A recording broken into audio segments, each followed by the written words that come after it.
когда слепая девочка по имени Лили Джонсон из Сиэтла попросила познакомить ее с полицейской собакой, которая недавно напала на своего дрессировщика, сотрудники приюта оцепенели.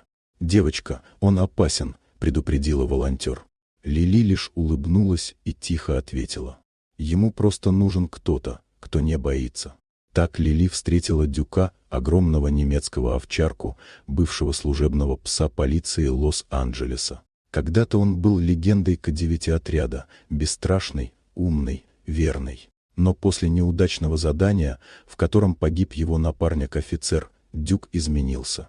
Он стал замкнутым и агрессивным, нападал на всех, кто пытался к нему приблизиться. На его карточке в приюте красовалась надпись «Не подходить».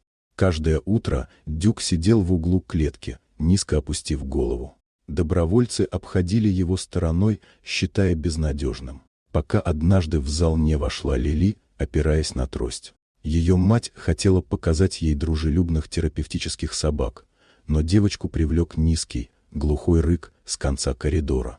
«А кто там?» — спросила она. «Это Дюк, дорогая. К нему нельзя», — сказала мама. «Я просто хочу поговорить с ним», — спокойно ответила Лили. Сотрудники не решались, но все же подвезли ее ближе к клетке. Воздух стал напряженным. Дюк встал, насторожился, шерсть на холке приподнялась. Все ждали, что он набросится. Но Лили спокойно сказала: «Привет, Дюк. Все хорошо. Я знаю, ты злишься, но, наверное, тебе просто страшно». Пес перестал рычать. Никто раньше не говорил с ним так, без приказов, без угроз, просто по-доброму. «Знаешь, я тебя не вижу», — продолжила она. «Все говорят, что ты страшный, но я в это не верю».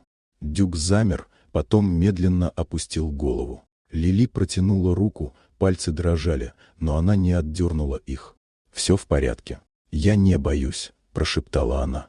И вдруг чудо. Пес подошел ближе и осторожно коснулся носом ее ладони. В комнате повисла тишина. Кто-то заплакал. Никто никогда не видел, чтобы Дюк подпускал человека.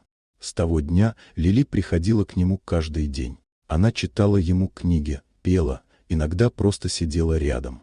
Неделя за неделей Дюк становился мягче. Через 3 недели, когда дверь его клетки открыли, он не зарычал. Вместо этого подошел к Лили и сел рядом, положив голову ей на колени. Его хвост впервые за много месяцев задвигался. Так началась их новая жизнь. Дюк стал ее собакой-поводырем. Он ведет ее через улицы, помогает, если она оступается, и всегда спит у ее кровати. Каждую ночь Лили шепчет: «Ты видишь ради меня, а я верю ради тебя». Потому что иногда, чтобы понять сердце, не нужно видеть. Нужно просто не бояться любить.